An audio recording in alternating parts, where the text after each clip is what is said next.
I'm shocked, honestly. I wasn't expecting to get this much content out of 2.5 minutes of an NPR recording, but here we are. AOC's just that interesting. What can I say? Another failure of the Democratic Party. What is the opposite of an accomplishment? A failure when they elected Jerry Connolly instead of her as the head of the Oversight Committee. It's true.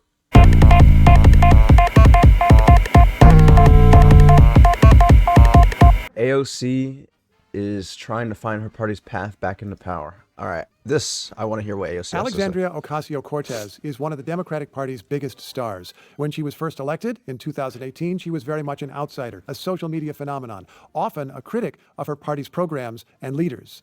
Now she's seen as more of an insider, a somewhat more senior figure, still a big star. So we brought her here to Studio One to ask what she thinks her... Is she an insider? Is she a senior figure? Why did Jerry Connolly, an aging, uncharismatic old man with esophageal cancer, get selected for the position as the head of... God, why do I keep forgetting the name of the position? Oversight. House Oversight Committee. Thank you, God. Point being, Jerry Connolly got picked over AOC for the fucking Oversight Committee. The committee that has oversight over the behavior of people in the House, in Congress. One that, honest to God, should be, like, the head of should be a bombastic, loud person who's going to call out the Republicans on their bullshit. We picked Jerry fucking Connolly for the Oversight Committee chair. Jerry fucking Connolly. If AOC was being respected to the level that of seniority that she's earned up to this point, having been a congressperson since 2018, nearly 7 years, practically a veteran, who's been through more shit than most other Democrats, and is a better messenger, objectively, just across the board. Maybe those Democrats are salty about it and don't want to hear it, but it's true. But, like, all of these objective facts staring the entire Democratic Party right in the face, and they still chose Jerry Connolly because of seniority reasons, even though he's inept at messaging, let's just say. Yeah. And so we brought her here to Studio One to ask what she thinks her party can do with its current dilemma. Democrats are out of power in Washington. They're watching President Trump enact his agenda, and they know the president has great appeal with a large part of their traditional base, the working class, people Ocasio-Cortex would feel that she would like to represent. Here's some of our conversation. And I want to begin with how you see your party as an opposition party at the moment. Mm-hmm. If you had to pick one word, what is a word that describes the state of your party right now? That's tricky. I mean, that's a tough one. Discombobulated is one that would fit. Disorganized is one that would fit. Uninspired is another one that I'd say fits. What's a word for, like, something lacking a vision or a clear goal for the future? I'll just say visionless. Like we're blind. We have lost our ability to see. That's how I feel. Dead is another word that I could use. It feels dead to me a little bit. Or like on life support. I guess that's 3 words. Yeah, you get my point. I think a word to describe the state of the party is See, I had to think about it for a sec. I threw out a lot of words because it's a tough question too, because she's sort of perceived a little bit as leadership, and she doesn't want to be perceived publicly as bashing the Democratic Party too hard. As the NPR guy here is glazing her a bunch on her having seniority, and she's becoming more well respected in the party. If she comes out swinging and saying, "Oh yeah, party's dead, dying, discombobulated, disorganized, visionless, weak, confused," then, like, the Democrats probably get mad at her, and it hampers her ability to ascend in the party even further. Because it seems the Democrats have literally zero interest in changing any of their strategy, or changing at all how their party works internally. Like, the Democrats' instinct and their general, how do you say, traditions, cultures, habits of respecting seniority, respecting waiting in line for quote unquote your turn to run the show and stuff like that intuition that the Democrats have and those traditions that they set up, those sort of internal party rules. It seems like the Democrats have zero interest in changing, you know? Resolved? If I had to pick Resolved? one word, it would be resolved. It's not shocked or dismayed or anything like that at this moment? Resolved. On the this defensive? moment, I think we Resolved is, see, I picked critical words because I'm a critic of the Democratic Party right now, and we all deserve to be. But resolved is a better one because it's like, it's calling them weak and uninterested, disinterested in doing their jobs without saying it in a meaner way, right? Because basically, yeah, that's like, it feels like they feel that they've tried everything that they could, and now they are giving up because they have no power and they feel that there's nothing they can do. And so now they're just sort of resolved to the fact that they've lost the power and can't do anything about it, and they're okay with that, mostly, you know. I'm gonna fucking lose it. I'm gonna fucking lose it!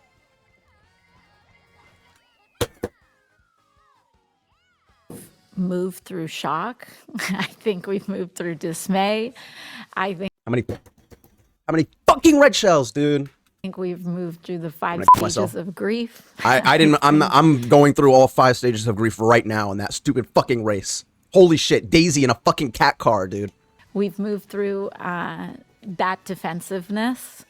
But it is, I think, a rapidly evolving situation. And I would say this week, especially in the light of last night's budget vote, the moment right now today is resolve. We're talking here on a Wednesday, the night before there was this budget vote. Every single Democrat voted no. Mm-hmm. Do you consider that an accomplishment, that your party was united, even if it was united? An accomplishment? Well, I mean, literally, we didn't accomplish anything, so no. But, like, did the Democratic Party reach the lowest bar in the world by standing together as a party and not voting for the evil Republican bill? Yes. You know what I mean? Of course, in consequence, if you're looking for me to give the Democrats a pat on the back or like give them an A+, you did your job. Like, no. The Democrats did their jobs, which is what they should be expected to do. It's not so, I wouldn't go so far as to call it an accomplishment, especially since what we'd have actually valued in a meaningful sense, we would have valued an accomplishment being we had some influence in the bill not getting passed. But, of course, we don't have the numbers to do that by ourselves.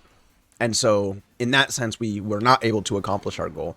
And so, no, it's not an accomplishment. But it is... There was a question, unironically and genuinely, hey, will the Democrats all be on the same side on this and vote against the Republicans?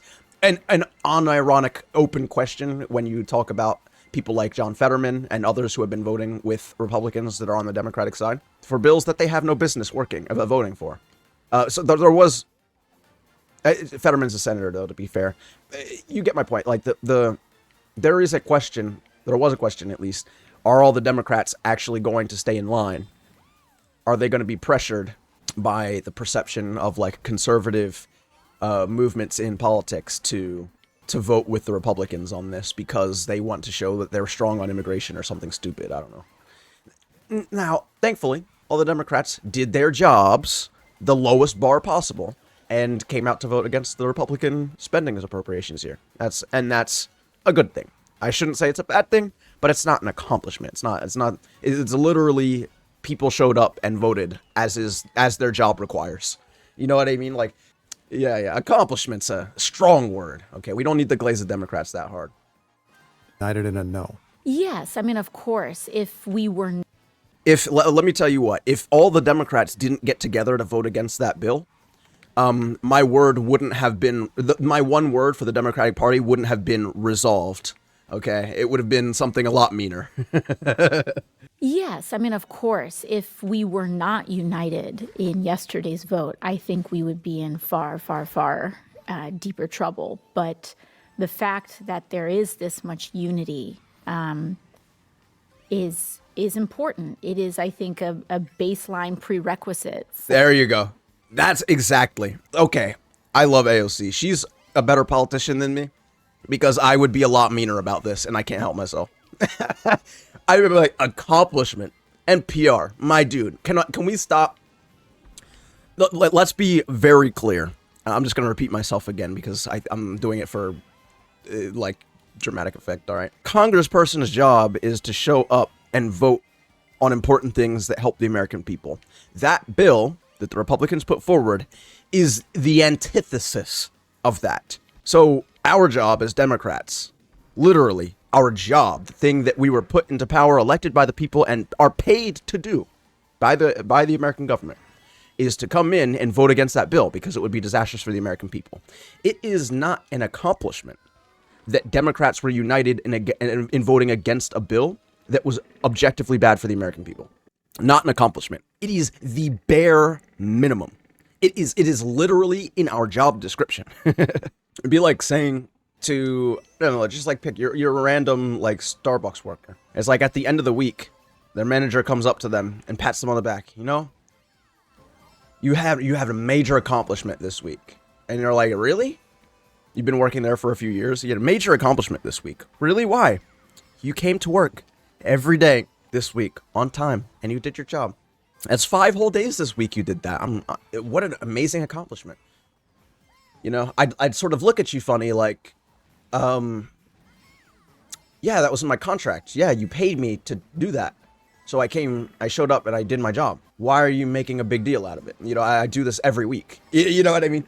That's the way it should be thought of, not this major accomplishment. Oh my God, the Democrats actually voted the way Democrats should and not with the Republicans. Yeah, amazingly, I guess maybe unfortunately, NPR is in the state of thinking that this is some major accomplishment and that the Republicans always have the upper hand and always have the advantage. And like their arguments are just so enticing that the Democrats might be interested in either not showing up or voting for the Republican bills. But I think that the Democrats probably ought to be held to some tougher standards. You know, like if we want to call something an accomplishment, it probably ought to be something beyond just you showed up for work and voted the way that you were supposed to as your job requires. You know what I mean? It's not that big of a deal. It is a baseline minimum. For the moment to come and the fight over Medicaid, Medicare, and frankly, huge swaths of the American economy. Do you assume? Yes. She's right. Holy fucking shit. She actually answers questions. Politician that answers questions when asked. Damn. I'm already liking this. What was I going to say? I'm shocked. Honestly. I wasn't expecting to get this much content out of 2.5 minutes of an NPR recording, but here we are. AOC's just that interesting. What can I say? Another failure of the Democratic Party. What is the opposite of an accomplishment? A failure when they elected Jerry Connolly instead of her as the head of the Oversight Committee. It's true. Do you assume that Republicans are going to give you the issues that are going to allow you to come back? I do not make that assumption. I do not believe that elections are given. I don't think of them. I know many people think of them as natural pendulum swings, and I completely understand why that is. But I believe, in a sense, I think that there was a natural pendulum swing, a slight leaning towards a pendulum swing towards the Republicans this time around. And when it came to the Trump election, like when it comes to the presidential election, I know one of Destiny's arguments was basically like, yeah, it seems like there was nothing we could do. It was basically just going to be this way the whole time. It seems like it was a natural pendulum swing. People were just like upset with the Democrats for whatever stupid reason, blah, blah, blah. He sort of failed to do good analysis for me. Everyone, you know, the blame game comes out like very quickly after the Democrats lose, you know, obviously. A lot of people are throwing out a lot of different opinions, explanations as to why things are going wrong or why they, you know, what happened. Destiny's argument was basically, and I honestly, like, even though it was kind of boring analysis and like doesn't actually give us any information on how to improve or work towards improving ourselves in the future, there was sort of a little bit of truth to what he was saying, in that like there was already a sort of slow shift towards Republicans that was making the race more difficult for Biden to win. But after his debate debacle, that was the moment. Now, this isn't natural. That didn't happen naturally. It was Biden's fault. But like, because of that decision and because of the broader decision of Democrats to hide Biden, to not have him out in the public, to not have him doing speeches and talking to the American public the same way that Trump does, that doesn't have to be the same, but just like even comparable. Like, just Trump's out there speaking all the time. Just do it half as much as he does. You know what I mean? Get some practice with it. He never did any of that. The Democrats hid him. He had his quote unquote off days or bad days or whatever, where he would just literally skip cabinet meetings and other important shit. You know what I mean? Okay. All of those decisions that were made behind the scenes on the Democratic Party side, that was the quote unquote natural decision making that sort of shifted and pushed the election pendulum the direction that it went. You know what I mean? Basically what I'm saying is, once it became very clear that Biden couldn't do the job of president after that debate performance, the nail in the coffin was there for the Democrats, right? All we were doing at that point was coping and trying to understand, is there someone else that can replace Biden that might be able to salvage the fucking disaster that he just shat upon the stage? And the answer to that was no, or at least certainly the answer to it wasn't Kamala. Though I'm also now basically convinced that there wasn't really anything we could have done after that point, right? The major flaw in this election cycle was running Joe Biden again, period. That's what lost. That's what lost us. I blame Joe Biden ultimately at the end of the day for the election being lost, for everything.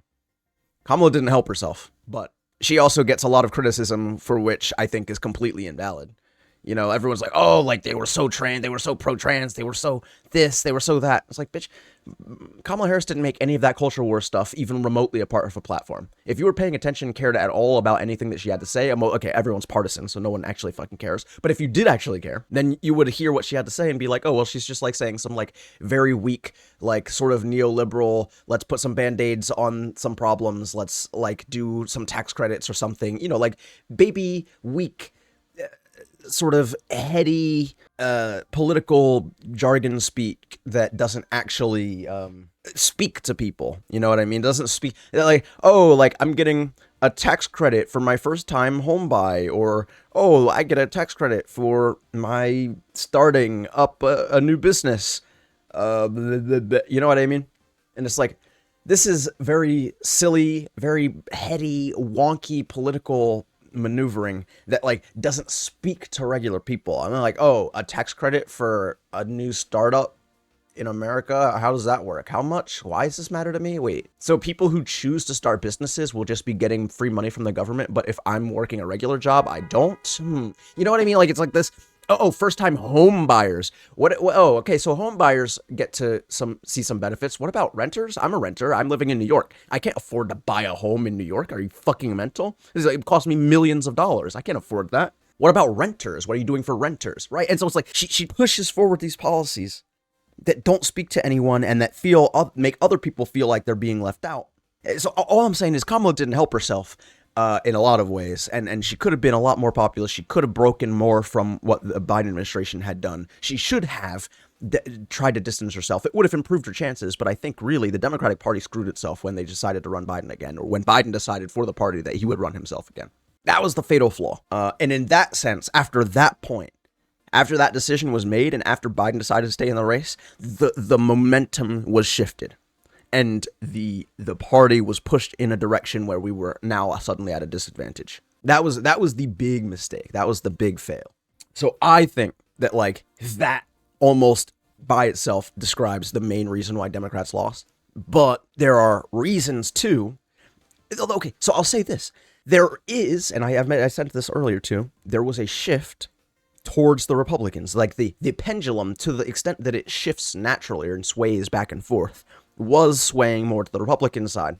But I thought that Trump was such a bad candidate at this time that some of the things that he was saying and doing, you remember the debacle of the National Association of Black Journalists, the J.D. Vance ex-Trump, they're eating the cats and dogs in Springfield, Ohio.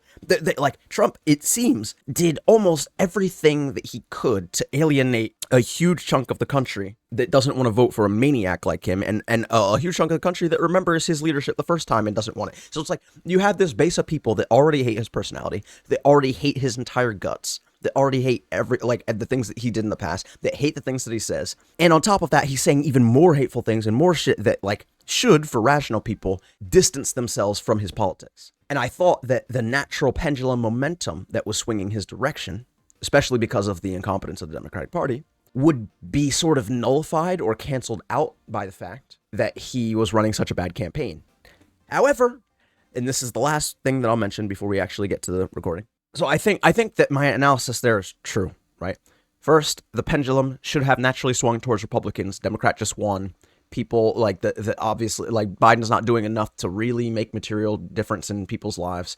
They're feeling like things are staying about the same. They're maybe thinking, okay, maybe voting Democrat wasn't the best way. Maybe we go swing back to Republicans. Trump nullifies that out by being an absolute abhorrent and shit piece of candidate. On that one issue, he nullifies that out. But on top of that, the Democrats had chosen to run, or Biden chose for the Democrats to run himself again in the primary. That also put us at a disadvantage. So we got one advantage for the Democrats, which is that Trump is a maniac. It nullifies one of the disadvantages that is the just sort of natural pendulum swing that people have towards the opposite party of whoever's in power. But then you have the other negative of Biden decided to run again. So we're 2 negatives to 1 positive, which is not good. But what's even worse, and my final negative that I'll throw on, is that the Democrats didn't have a vision. They didn't have a message. They didn't have a vision for the future, a narrative to sell the American people as to what they were doing and what their plans for the future were and what we would continue doing. Not just that, hey, we're going to keep the status quo. We're going to keep things hobbling along as they have been, but fundamental, we're upending the system. We're fixing the things that are broken. We recognize that some of the stuff that is in government isn't functioning the way that it is, and we're willing to make the reforms necessary and take a progressive stance on that. The Democrats had a complete absence of that message. And this is the biggest negative, not because they didn't have the absence of that message and that they were forced, or not forced, but they chose to defend the status quo and to defend the regular goings on of and happenings of Congress, but that the Republicans then, because of the void, because of the gap that was left by the Democrats on that particular issue, they were able to they were able to nullify Trump's horrible campaigning and bad characteristics with a vision for the future that the Democrats had left on the playing field. They'd left that vision for the future on the table, and then Trump sucked that up and played it to his benefit in terms of the immigration deal, in terms of crime, in terms of whatever else that Americans feel that they voted for, inflation, whatever, right? He took all of those issues and said, here's the vision for the future. A dystopian, fascist, exclusive vision of the future, but a vision of the future nonetheless, and something that at least it fills a gap in messaging that the Democrats simply refused to really dig deep on in any meaningful way, or in a way that the American people would be receptive to, So that's it, right? Well, let me just run it through one more time before I forget. These are the sort of big factors, obviously trying to describe why we lost. But I don't even remember, what was the original point here? Leave that pendulum swing. Oh, the pendulum swing. I was just making a point about the pendulum swings and why that argument isn't enough for me. Because I do believe that there's some truth to the pendulum swings, but so much other shit happened that it sort of canceled out that, normal momentum of the pendulum. You know what I mean? And so it's in this case, there is an argument, and why I reject Destiny's analysis, at least immediately after the election. This, to me, is why the argument that I do see some validity to, the pendulum swing, the natural momentum of these elections, etc., that is true. That does exist. However, I think that there were a number of, obviously, other factors play into it, and those 3 that I laid out, to the extent which there was a natural swing towards the Republicans, Democrats could have canceled out that swing, and Trump was even helping to cancel out some of that swing by running such a shit and a bigoted campaign. But the Democrats still didn't do enough to cancel out all of what it would be the natural negative momentum that swings towards the Republicans. You know what I mean? They failed at any number of steps up to that point that made the Republicans, despite their disastrous, bigoted, and just outright fascist behavior, somehow more appealing to the Democrats, which is, again, fucking insane, but it also speaks to the drastic and immense failure of the Democratic Party to be able to spin the message and to spin the narrative, to spin the American people into understanding that the Republicans are evil, as we are now seeing unfold before our very eyes. So all that to say that AOC is based, and what she's about to say is like 100% true. I just wanted to throw all of my extra commentary on top for no reason. There you go. Good. Continue. We're never going to get through this, huh?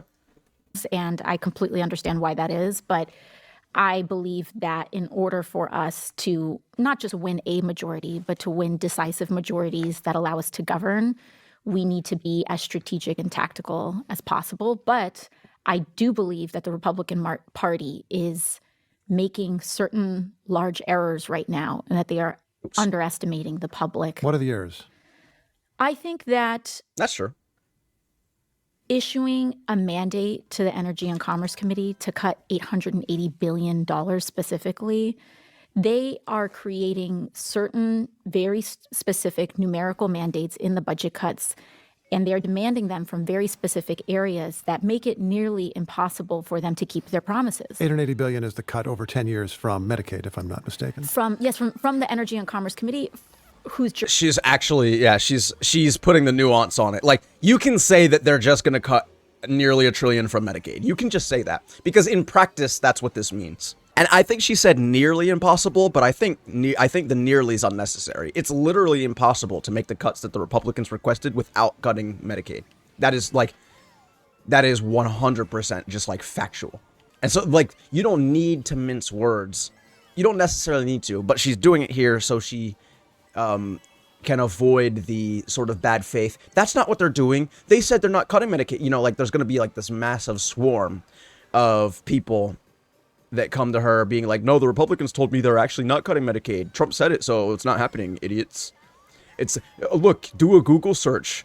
Do a Google search for Medicaid in the entire bill. It doesn't say Medicaid. See, ha ha ha. Yeah, of course they're not going to say Medicaid. They play politics games to cut Medicaid without saying it out loud, but that's what's happening. She's doing a good job of explaining that here. I'll let her explain it. These are cuts for the, what was it? The Energy and what committees? For 10 years from Medicaid, if I'm not mistaken. From the Energy and Commerce Committee. Energy and Commerce whose Committee. Jurisdiction is overwhelmingly Medicaid and Medicare, correct? Okay. Right. And you think that is a mistake that will come back to them? Why? President Trump. Well, if they actually do it, like once the bill finally gets written and then Trump signs it and those cuts to Medicaid go in, as Vosh has talked about this too, the material reality of people's Medicaid not functioning as well, their premiums going up, their copays or whatever.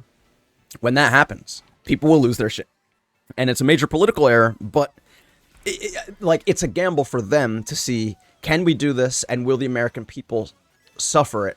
Will we actually experience any consequences for it? And another question, will we be able to propagandize our way through the material reality that's in their faces? Because they do manage to do that for any number of issues, including climate change. But the you can't afford your insulin anymore maybe hits a bit different for people who live in areas that aren't as directly impacted by climate change. And so, like, it might be harder to propagandize on it. But honest to God, I wouldn't be that surprised. We're seeing very clearly, and it becomes very obviously the content of our political discourse when, like, major natural disasters happen all around the country. And there's this constant debate, are the Democrats or the Republicans going to provide the aid that they need, whether it be the floods in North Carolina, Georgia, and then the hurricane that hit there, or the fucking wildfires in California, right? It always becomes this, like, massive public discourse. And the obvious effects of climate change are brought bare before everyone's very eyes, yet the Republicans still manage, despite all of these things, to message on climate change in a way that makes people just simply not believe in it. It doesn't, all I'm saying is it doesn't put me, it doesn't give me a lot of faith that people would see material things bad happening in front of them and then decide to vote against those interests, i.e. vote for Democrats, because they don't do that when it comes to climate. It's more believable that they would do that when it comes to Medicare, Medicaid, and like other basic services that genuinely affect whether you live or die. But I'm still not so sure. Climate change also affects whether we live or die. It's just like a little bit more abstract. But maybe the fact that it's less abstract and then it's much more real and personal to people does push it over the edge to where Republicans actually do some significant harm to their party, if they're able to make the cuts that the Republicans have just required from the House Republicans have just required from those committees, and what will be drafted over the next few months in the Senate and eventually very likely sent to the president to sign. Trump has gone on the record saying we're not going to touch Medicaid. The Republican Party is saying over and over again, we are not going to cut Medicaid. We are not going to touch Medicare. And they cannot consistently hold both the $880 billion cut promise and not touching Medicaid. Mike Johnson, the House Speaker, said just this week, come on, there's waste, fraud, and abuse. We're going to cut it out without affecting anybody's benefits. You don't believe that? Sure, I think you can cut a bit here and there, but it does not add to $880 billion. Just last night, Republicans were saying kind of the highest water number that they could find was $50 billion. And that is if you cast the widest net and adopt all of their definitions of what waste is, what abuse is, long-term care, children's health insurance. That's still $50 billion. And they're talking about $880 billion. I mean, the math in what they are offering as waste does not square with the price tag and the mandate that they've been given. So what happens at the other end? Ordinary people don't lose health care? I guess he's doing a really what good happens, job. do you believe, if that cut actually becomes reality, which is another question as to whether it ever happens? Yeah, well, if that cut becomes reality, it's important for people to understand, not just are people going to be thrown off of Medicaid, not only are Medicare recipients who receive, for example, long-term care benefits from Medicaid going to be affected, but people who are not on Medicaid are likely going to see their health insurance premiums go up, because the more people get kicked off of Medicaid, the more uninsured people there are in the United States, the more they use ERs, the more that they go directly to hospitals for care, and the cost of uninsured people is oftentimes then borne in health insurance premiums as well, and deductibles. The erosion of Democratic Party support among working class voters has been pretty well documented. Mm-hmm. It seems to cross racial and other lines. It's real. And Democrats have talked a lot about what they maybe did wrong in the way that they spoke or the way they approached people or the way that they acted. But I want to flip it's a shame because it's like when it comes to labor specifically, and this is a lot different than just like broader working class issues, but like when it comes to labor specifically, Democrats are objectively better. Like, if you want someone that actually gives a fuck about workers, you have to vote for Democrats. Like, it's just objectively true. Now, whether they actually do the things that they say when it comes to caring about workers, a different story. But like Republicans actively work against, they go against the workers actively all the time. Like, it's not, you know what I mean? Whereas Democrats aren't doing that so much. They're just like letting down workers by not doing anything, you know? But it's better than being actively targeted as they are under Republican administrations. Anyway. That around a little bit. What do you think President Trump has done right that has appealed to traditional Democratic constituencies? I think that some of his campaign promises, he does a good job of pairing what I would say some of the largest giveaways to the 1% and elites with very tangible policy promises. No tax on tips. Exactly. You take no tax on tips, no tax on Social Security. These things sound great. They also directly appeal to very specific pockets of people who tend to be working class. And that creates a permission structure, right? You toss a crumb to us and you give the farm to the big fish. And I think he's very sophisticated in how he tailors those things together. Some of those promises are things that Democrats themselves would like. Capping interest rates on credit cards, to give one example. Why don't they do it? Is that something that they would like, though? See, but so this is where the contradictions start to come up within the Democratic Party as well. They say they want those things. They've been in power. Why haven't they done it? Oh, right, because it turns out that there's plenty of Democrats that don't actually want these things, and we're kind of lying when we say that the Democrats want these things. The Democratic platform and what the Democrats colloquially should be standing for certainly would be capping credit card interest rates. That seems like a very reasonable, rational thing to do, and something that certainly would obviously play very well to the American public, and something that if they could have accomplished, it would have been probably one of the biggest things they could point to regular Americans that have lots of credit card debt right now. Sort like record high credit card debt. We've never seen credit card debt as high as it is right now, right? That would be something that to many Americans would have actually made a significant improvement to their lives, whilst also allowing banks to completely stay 100% operational, functional, or whatever, right? They chose, they know, like, this is what blows my mind. They know that it plays well for voters.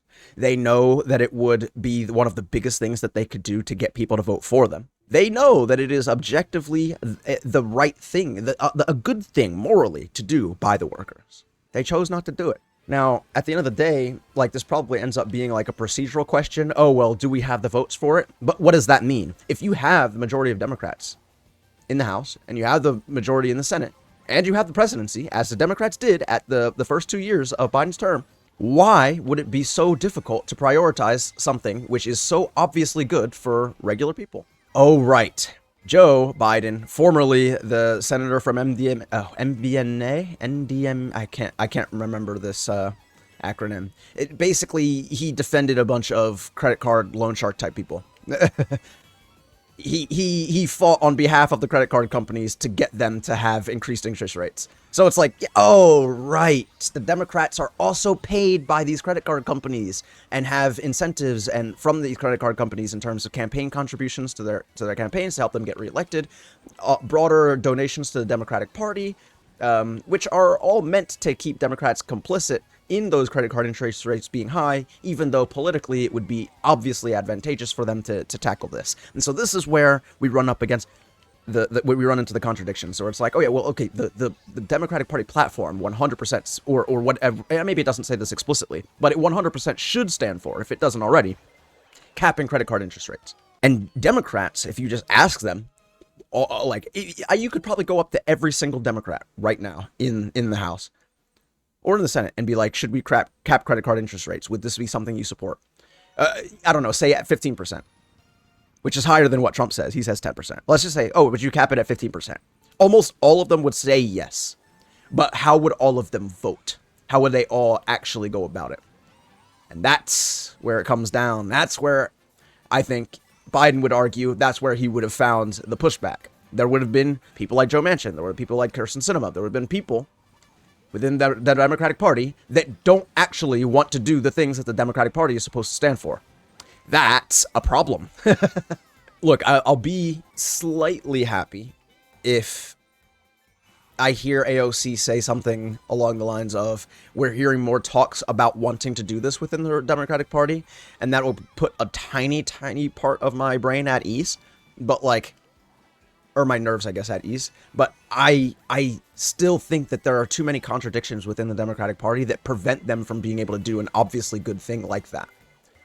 And there's nothing major that's changed about the Democratic Party from 2020 to now that makes it such that they could do it now. They could get rid of the credit card interest or cap credit card interest rates now, whereas they couldn't in 2020. Oh, they didn't have the political capital.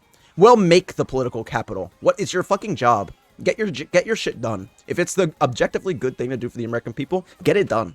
Don't keep kicking the can down the road. Be like, oh, don't worry. If you elect us in 2028, we'll do it. No. You have to do as many good things as you possibly can, as fast as you can, and then proselytize to the American public, as Trump does, how great all the things that you just did are for those people. You have to do that. And if you don't do it, why am I going to believe that you're going to do it in the future? It's a genuine question, mate. Among Democrats that, I mean, you're almost a little envious. He's gotten ahead of you on some of these issues. Well, the credit card interest rate cap is my bill from 2019 with Senator Sanders. And we're having some bipartisan momentum on it. Senator Hawley is interested in working with Senator Sanders and myself. I'm Yeah, not impressed by that, unfortunately. It's like, oh yeah, Senator Hawley wants to work with us on it. Yeah, a tiny bit of bipartisan support. We have, well, you know, like me, you know, like Bernie Sanders, like Josh Hawley. Yeah, pretty much no one else wants to do this though. Like it's just been sitting around for over 5 years. Yeah, interestingly, if the Democrats wanted to do it, or over 6 years now, 2019 would have been a really good time. Or, excuse me, 2021, when Biden took office and had majorities in both the House and Senate. That would have been a good time. I know we had to do COVID stuff, but we can cap credit card interest rates at the same time. Can't we do that? That would be like a pretty easy priority to slap into the COVID bill that would have made Americans really, really fucking happy. But we couldn't do it.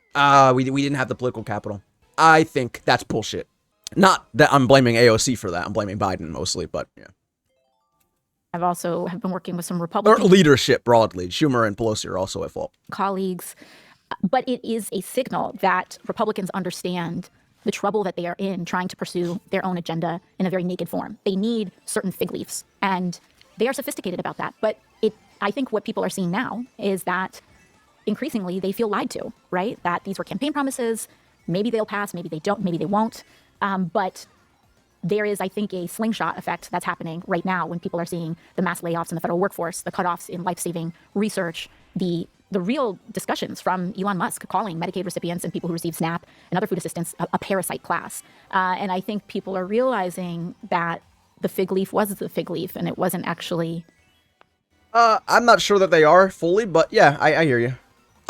That's all I can hope for at this point, right? I'm not seeing it fully on my feed from people who are like pretty devout conservatives, but you know, fingers fucking crossed, I guess. You know, what's on the box wasn't what's inside. Do you think the president has changed the subject effectively since he was elected?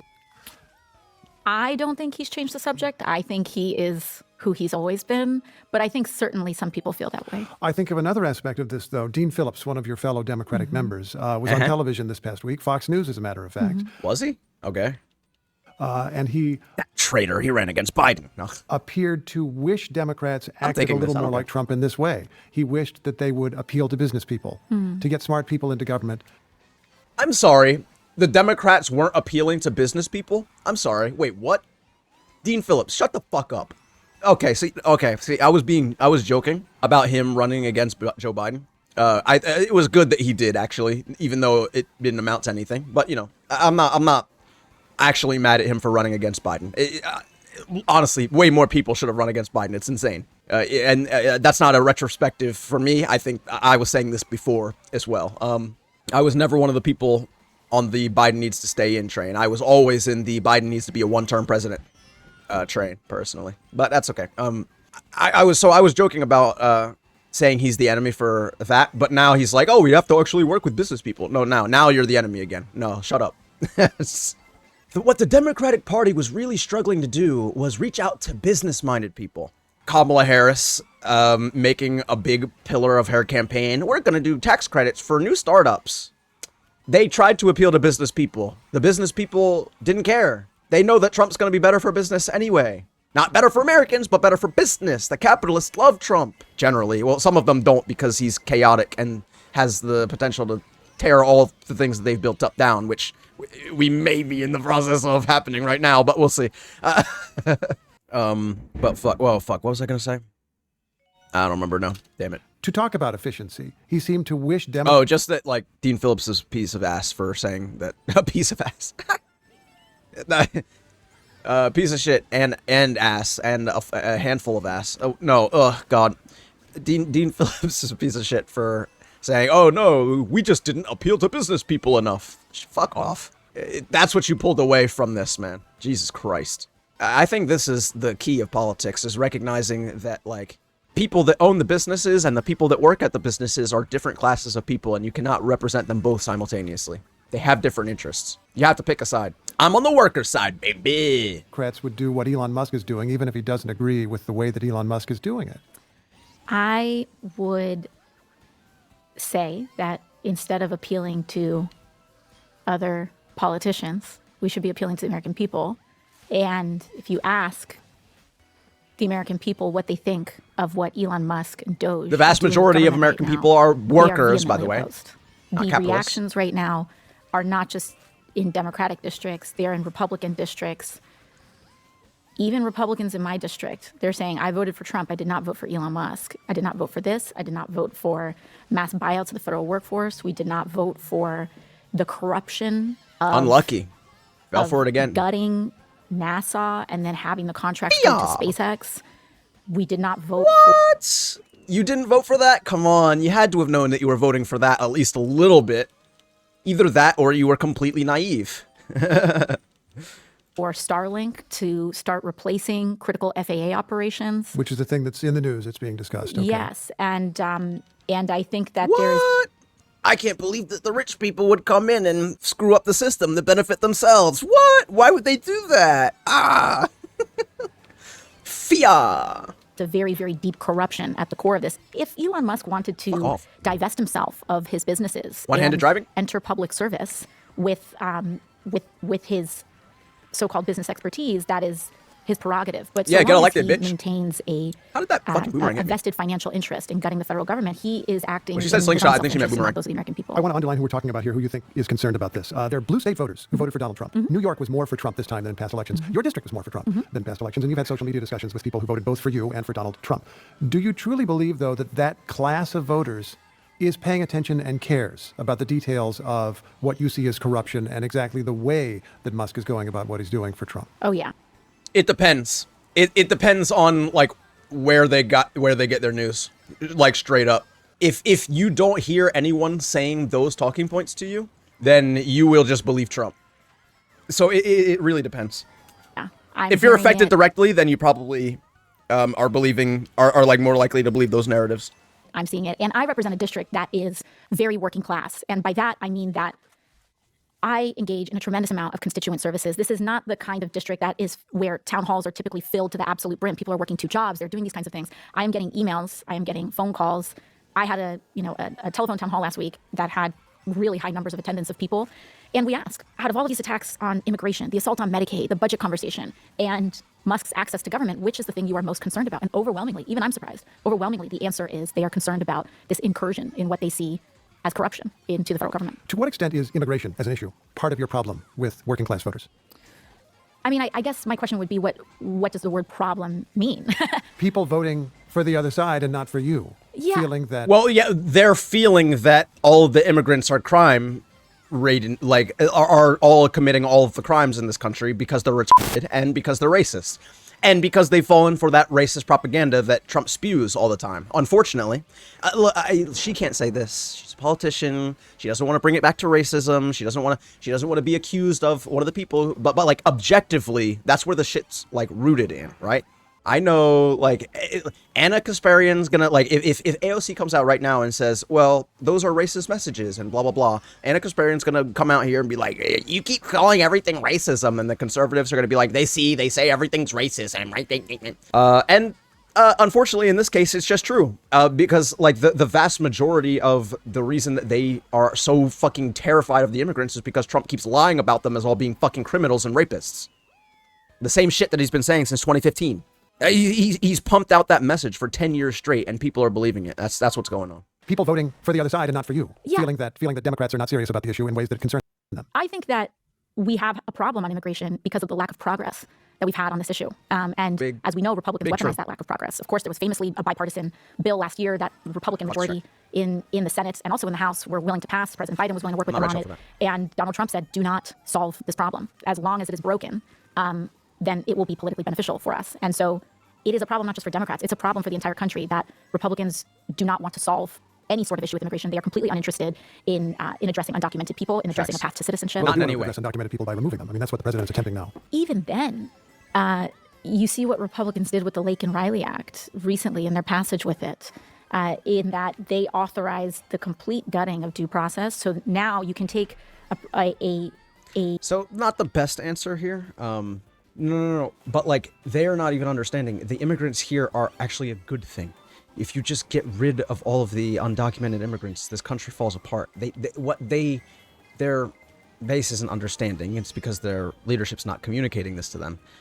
Is that those immigrants are actually an crucial part in many instances of our economy. This country would fall apart if immigration came to zero, net zero, which is the plan of what a lot of conservatives want, and a lot of Republicans say that they want too, even sometimes explicitly. This country would literally fall apart. It's a country made by immigrants. It's built by immigrants, and the current standards of living we exist within, and the cost of living increases, the increased rent, and all this makes it harder for people to have kids. And you see it with all developed countries around the world, birth rates going down. Like, we don't have a society that creates families that have significantly higher birth rates. If we don't have like a proper replacement rate in this country, immigrants are genuinely necessary. Yeah, getting rid of the undocumented immigrants exacerbates an economic problem in this nation. They think they're solving it, but they're not. You need actual progressive reform. The DACA recipient, the dreamer, just accuse them of a crime And deport them. And however, they also understand that they don't even have the infrastructure to do that. So they're actually creating it's not even about creating a deportation pipeline. They are creating a private prison camp pipeline. So they're still creating pipelines to just increase this problem here in the United States. Why do you think this issue did seem to be a political loser for Democrats among key groups and key constituencies, if what you say is true? I think The Democrats don't have any good solutions. Their solution was, let's just take the Republican solution, but watered down. That is, let's halt the vast majority of asylums from people from coming in and being able to claim asylum. They took the Republicans' plan, turned it into a diet plan, watered it down, and then said, we should do this. And if you're just taking what the Republicans are saying and then watering it down, and the Republicans are the only ones saying that this is a real issue, and Democrats appear to be the ones coming around after the fact saying, oh, okay, well, I guess it is an issue, and oh, okay, well, the Republicans are right, or at least they're right in the sense that we're going to implement some of the solutions that they said, but not to the same extremes. Then if you're a voter and the Republicans are bringing this issue to your attention and the Democrats are just saying we're going to do what the Republicans want as solutions but lesser, then what incentive do the Democrats have when this has been an issue that's mostly fear-mongered on by Republicans, but is an issue? But when they do the fear-mongering that brings that particular topic up to the national conversation, and when they are providing the solutions and Democrats are delayed to recognizing it as a problem and then basically just taking the Republican solutions but watered down, the voters who have been activated to care about this are not going to have any incentive to vote for the Democrats. They're going to say, oh, well, if it's a problem, then why would I take the half solution? Let's take the full solution with the Republicans.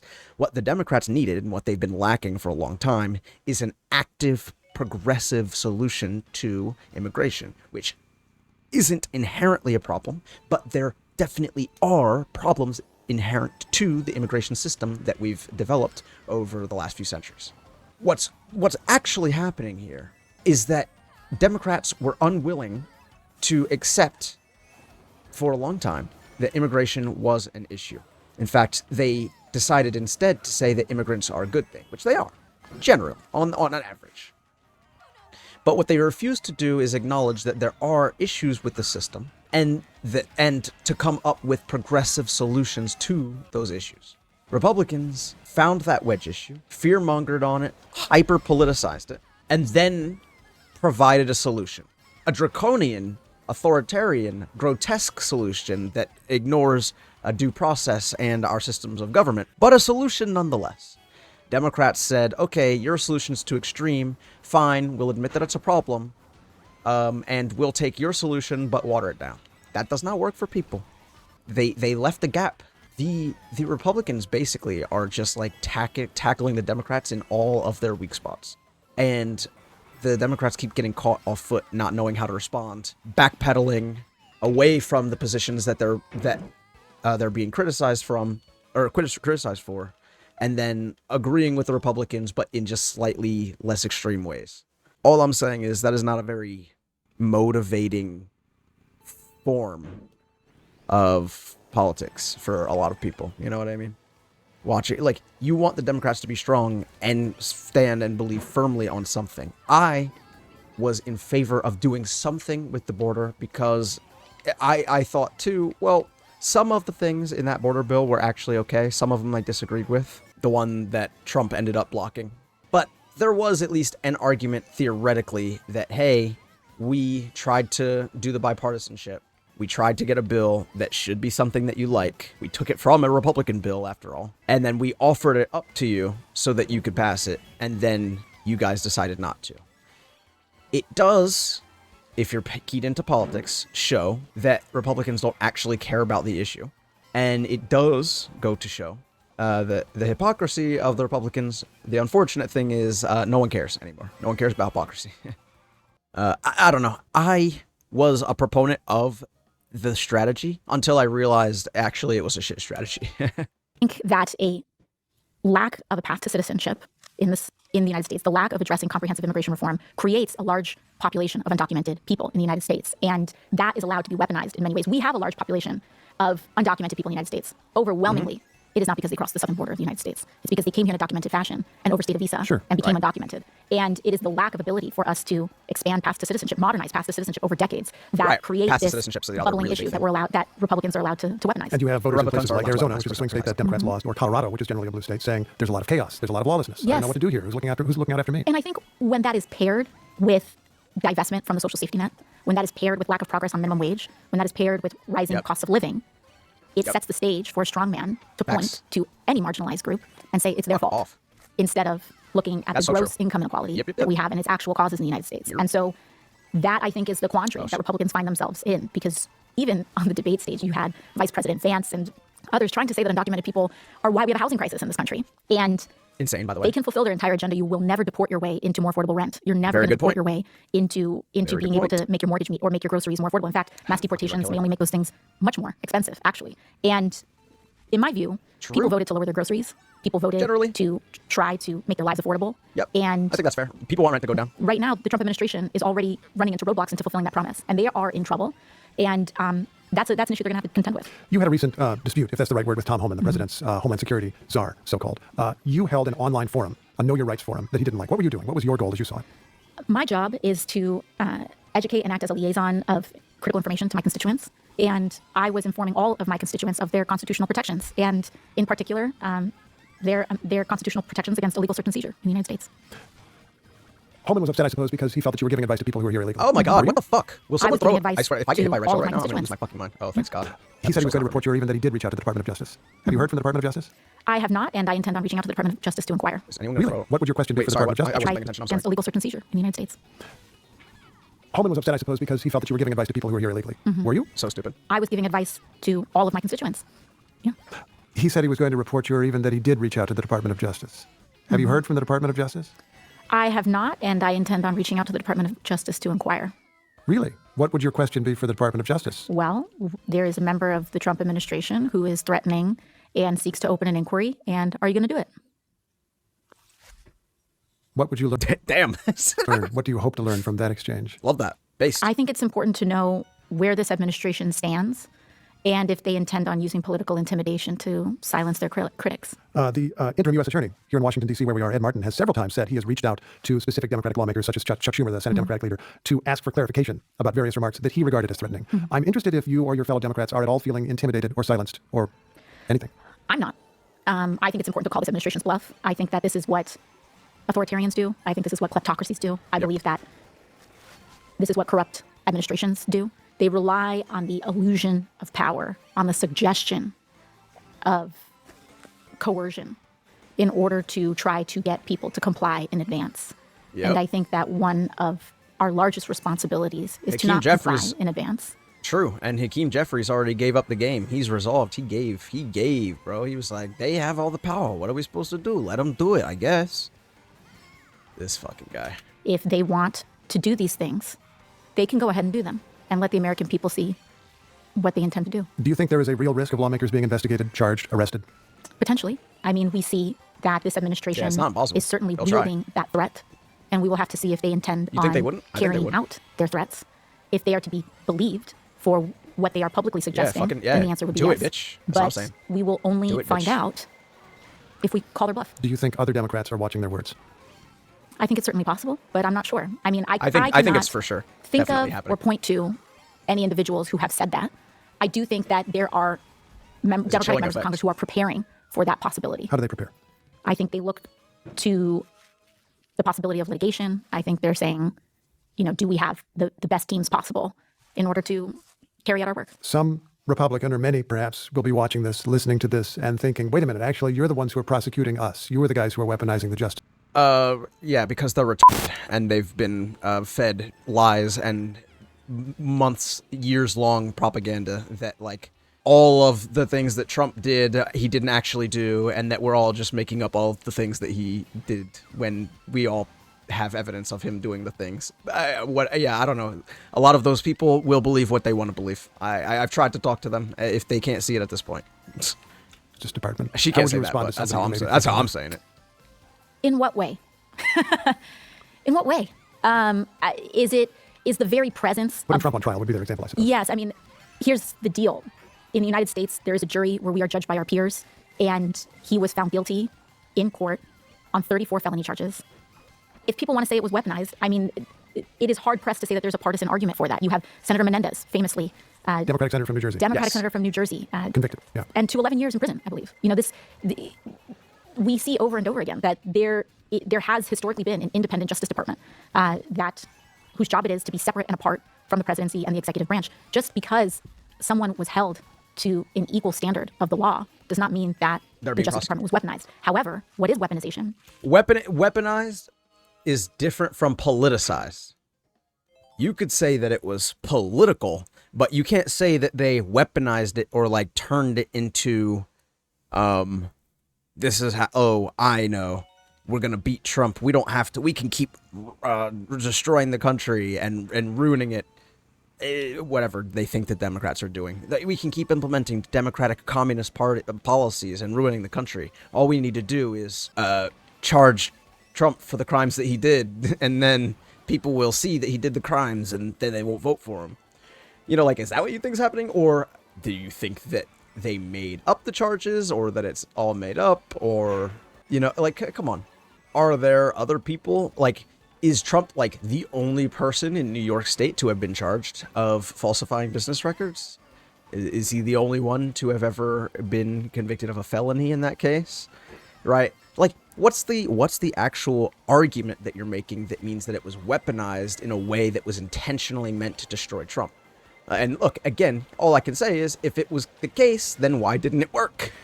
You were only complaining about it because you thought that it might work. You thought that people hearing that he was a criminal, a convicted felon, would make a difference. That's why you were complaining about it. Or you have some issue with the evidence that was presented, or the jury, or something, right? In which case you should present that evidence, but you have none of it. So I don't know. These people will believe what they want to believe. I don't know. Like, here's what I could say. I think that Hunter Biden's, like, the investigations into him, which were all done by Congress, a lot of them were anyway, was weaponized. Why? Because they went after him on a gun charge that no one is ever pulled on, right? Like lying on a gun form or whatever, right? Which is what they were going, like, you know, oh, he had the gun legally, but he lied on his gun form to get the gun that he used to hurt somebody with. Therefore, we're attacking him with the assault with the weapon, with deadly weapon, and we're charging with falsifying falsifying, not falsifying records, lying on government records, right? You would get them for both.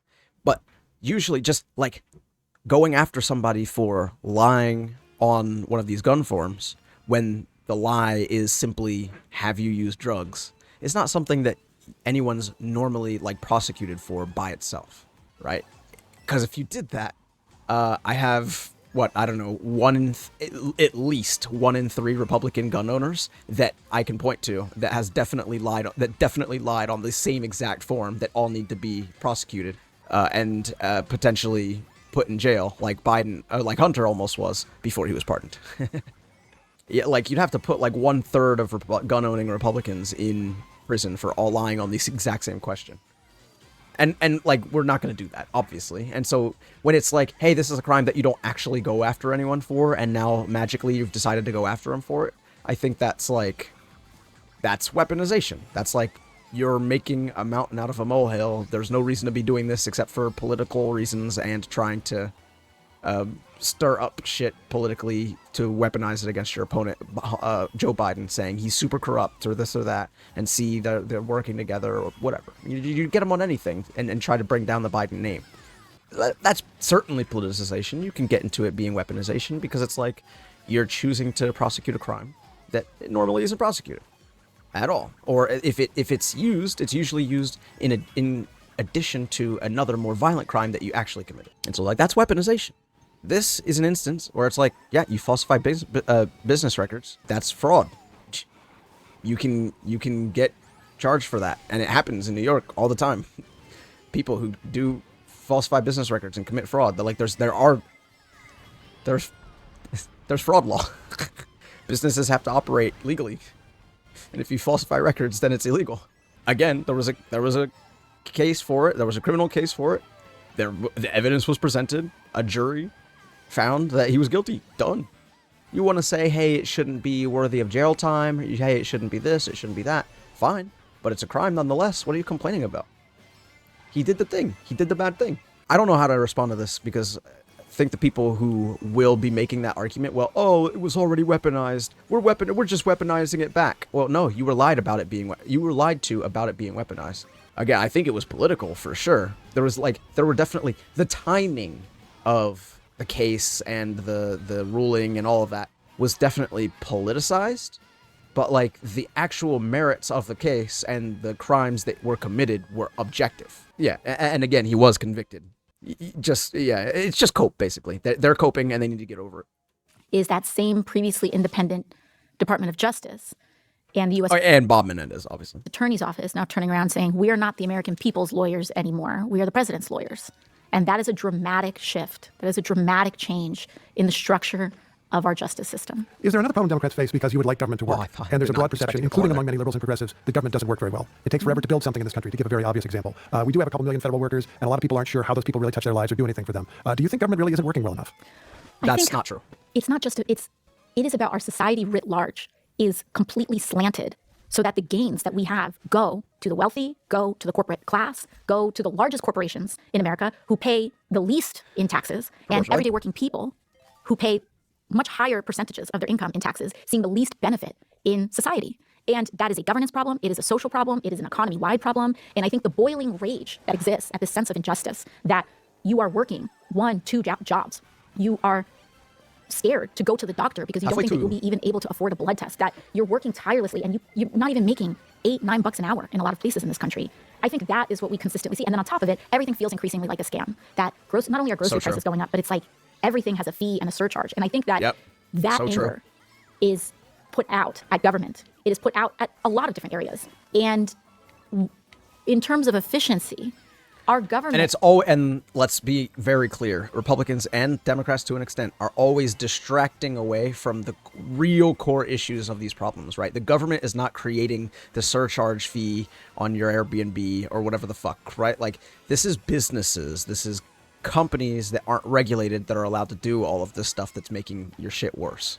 And it's greedy people at the top that do everything that they can to skim and make as much profit as possible, that add those inconveniences to your life, and that try to influence politicians to have them to defend their interests over yours.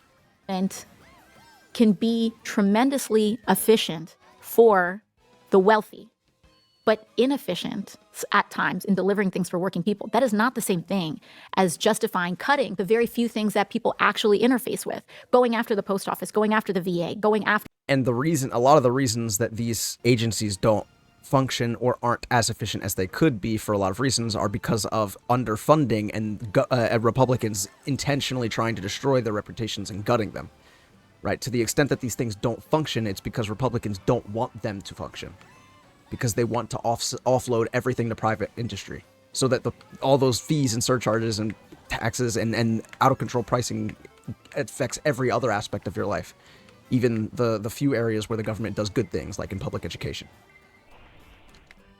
Oh, for fuck's sake. After Medicaid and Medicare. Those are two really entirely different propositions. CPUs. Would you like a president to go in and break some China and mess things up, even if you don't like the way this president is trying to do that? Certainly not the way this president is doing it. When we talk about breaking things, messing things up, I mean, to the reform. FAA, no. To the NIH, no. To our ability to contain Ebola. Yeah, really good point. I think it's less that we want to break things. We want a new remodeling that still holds the spirit of what those agencies are trying to do, but remodels them, renovates them in a way that makes them look different but function better. And that doesn't fundamentally change how it functions. That is, we're not moving it away from public funds to privatization. We're not privatizing anything. We keep it in-house. We keep it under the government's control. We just figure out ways to make them more efficient, which usually means more funding and better coordination between different sectors of the economy and agencies or parts of the government that oversee large different sectors of the economy. I don't know if any of that made sense, but before it gets on a plane and comes into the United States? No, I don't want someone being reckless with the most critical infrastructure. I don't want someone being reckless, abandoning experimental medical devices that are implanted in everyday Americans who have no other recourse because their disease is so far progressed. I actually don't want someone taking a wrecking ball to someone's chemotherapy to just see what happens. Now, I do think that we can examine certain things like Medicare Advantage that I think is a scam, that in the name of so-called efficiency, ironically enough, we have handed over huge amounts of healthcare disbursements to private insurers who are pocketing it and giving less coverage to the people who receive this than ever before. Sure, yeah, let's go after that. But I don't think we just destroy everything that we have worked so hard for as a country to become innovative, to become just, to have some of the only lifelines that people have in this country, to a roof over their head or food in their children's stomach. No, I don't think that we gamble with that. Representative Ocasio-Cortez, certainly thanks so much not for with coming breaking by. things. Of course, thank you so much. Appreciate it. There can be reforms, there can be renovations, restructuring, whatever the fuck you want to call it. But yeah, there is no just like tearing things down that's gonna fix this, dog. Lot of interwoven interests and things going on. Oh, please, God, help me. Let's party.